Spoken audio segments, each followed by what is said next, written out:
The second type of question we're going to do for t distribution is the hypothesis tests for population mean, as we did before for a large sample size. To test H0, the null hypothesis mu equals mu 0 concerning the mean of a normal population, the test statistic is t. So this is very similar to what we used before. Instead of having a z value, we have a t value, so we convert x bar to t, and the formula is also very similar, which has students t distribution with n minus 1 degrees of freedom, and that's something we didn't have for large sample size, because for large sample size we can always get a normal standard deviation and the same curve. But as we said before, when you have small sample size, and the curve, actually this curve moves, the bell-shaped curve is slightly different from the top one, normal standard distribution. So again, for large sample size, they always have the same curve like top, approximately the same top, but for a small sample size, they may be more spread out.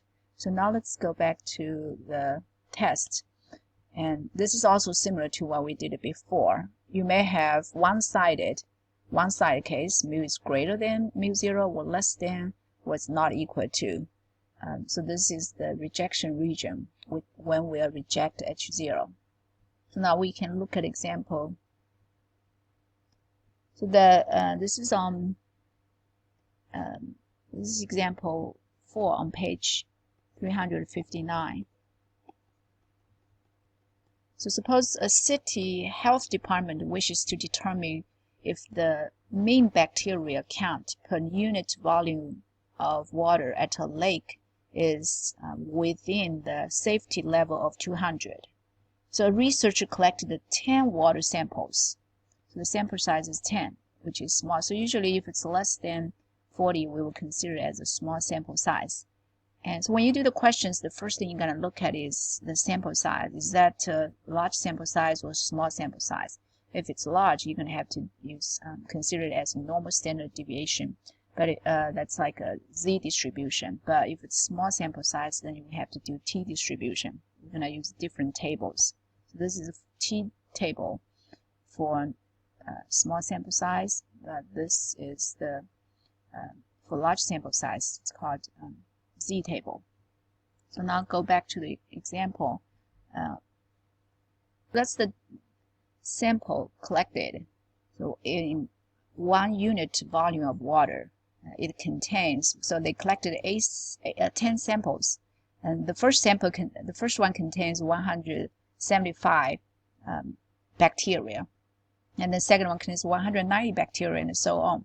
So we can take the sample and find out the average number of bacteria. So we add all these values and divide by 10. To save time, I'm just gonna work this out and write down the answer. You can use Excel to do that, type in numbers and find the formula, the equation for x bar. So you add all of these up, divide by 10. So that gives us 192.7. And standard deviation we can also use Excel to find standard deviation. So we got these two from the data.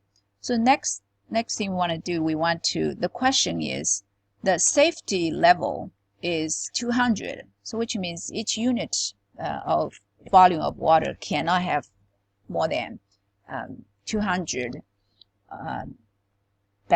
bacteria. So which means we want to know whether it's within the safety level.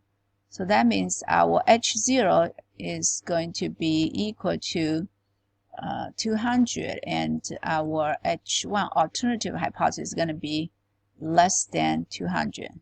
So this is, as a maybe a health inspector, that's your goal. You want the population mean to be less than 200, which means population mean here means the average number of bacteria in everywhere in a lake should be less than 200.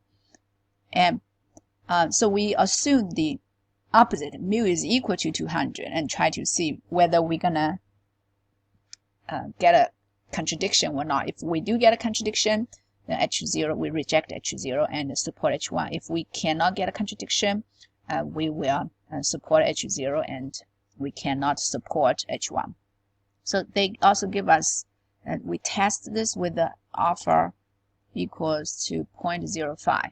So this is the chance of error of 5%, where we can be allowed. So now we follow, the steps will be very similar to what we did before. This is our step 1, write down the hypothesis. Now step 2, we're going to convert our x bar to a corresponding t value. So again, for t distribution, we're going to call it t value, not z value. So the formula is still similar. So we do x bar minus mu divided by s divided by square root of n. So x bar is 192.7 minus mu 200 divided by s standard deviation 10.81 divided by square root of 10. Sample size is 10. So you can use the calculator, and we found out this is negative 2.14. So that's our step 2. Now step 3, we're going to use the alpha value given to find the corresponding cutoff t value. We can sketch a graph to help us understand this process here. So remember, we want we wanted the average population mean to be less than 200. So we are going to do this is the left side,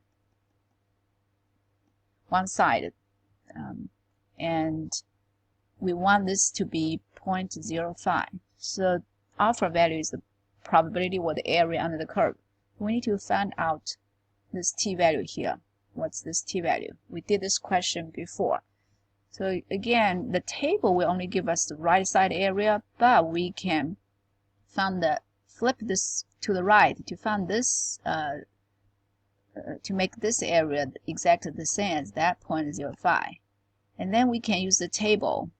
So in order to use this table, we need to know degrees of freedom. And degrees of freedom, in this case, sample size is 10. Degrees of freedom will be 9. And we have that area is 0.05. So we have 0.05 in the first row. Degrees of freedom is 9. So we find the value is 1.833. So that t value here is 1.833. And when we flip to the left side, it's going to give us negative 1.833. So based on the alpha, given the alpha value equal to 0.05, we can use the t-table to find the t cutoff value. To distinguish it from the t value we got from step 2, I'm going to call it the t cutoff value, which is negative 1.833. So the final step, step 3, we need to compare whether we're gonna reject H0 or not. So we compare these two t values we got.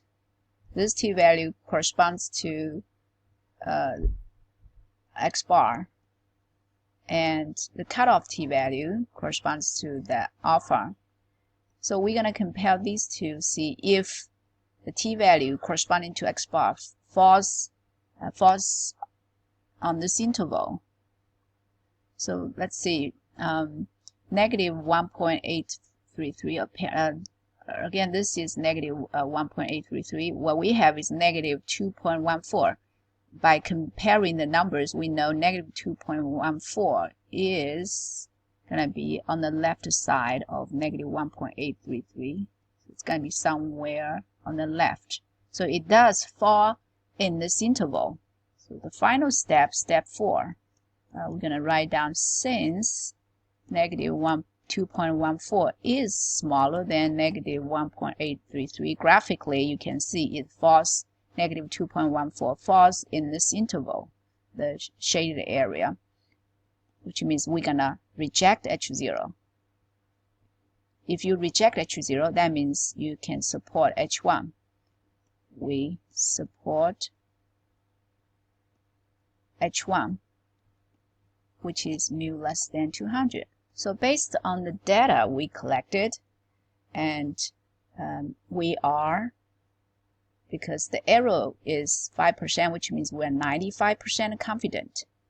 So we are 95% confident that the average number of bacteria in the lake is going to be less than 200. So again, you can see the process is the steps are similar to what we did in previous chapter. The only difference is we call this t-value, and this is t cutoff, and we use a different table to do that. Now, what if we change the question, say maybe the health inspector suspect that the number of bacteria is greater than 200. So the only difference is H1. H0 will still be the same, 200. But H1 is going to be greater than 200. So we're going to have to decide whether we're going to support H1 or not. So when we do the question, we will follow exactly the same steps, but the graph will be a little different. So the graph will be on the right side because it's greater than. So the tip is whether you draw the shade the left side or the right side matches with H1. So now we do step 1, step 2, step 3, and step 3 is kind of similar to this. We found out the number is 1.833. And so in order to reject it, this is called, let's highlight these numbers here from here to there. All these numbers called this interval is called rejection region. And when we compare our value is negative 2.14. Apparently, it doesn't fall in this rejection region, which means you cannot reject H0, which means you cannot support H1. So based on the data, since negative 2.14 is not greater than 1.833, in order to reject our assumption H0, so this is always our assumption. In order to reject that, we have to have our t-value we got from x bar has to fall in this region, but it's not in there. If it's not in there, which means we can't reject H0. If we cannot reject H0, which means you cannot support H1. We cannot support H1, or you can say there's not enough evidence to support H1. So that's for the greater than case, and which matches what we did before. As we see, we are actually 95% confident that mu is less than 200. As you can see, we are 95% confident that mu is not going to be greater than 200. And what if it's in between case? Suppose the health inspector is suspected that mu is not equal to 200. So the assumption is still going to be the same, mu equals 200, but not equal to means mu is greater than 200 or mu is less than 200. So when we sketch this graph, we're going to have two tails, two ends. That's for less than, and this is for greater than. And when we did this step, and again the here is going to be a little different. Alpha is equal to, since alpha is equal to 0.05, that means these two ends, these two areas add up to 0.05. So we have to take it divide by 2 to get 0.025. And let's take a look to a 0.025. We have samples degrees of freedom equal to 9, so we got 2.262. 2.262, and on the other side will be negative 2.262. And now the final step. So step 1, this is step 1, and step 2 will be the same. So when we're going to compare this value to our t-value, so this is step 3 that we did. Step 3 will be different because previously either less than or greater than, there are only one side. So this side area is 0.05. This right side is 0.05. But when you have two sides, and the total is 0.05, which makes each of them 0.025. So that's why we have a different t-value, cutoff t-value. So we're going to compare our negative 2.14. Apparently, it falls in here. negative 2.8.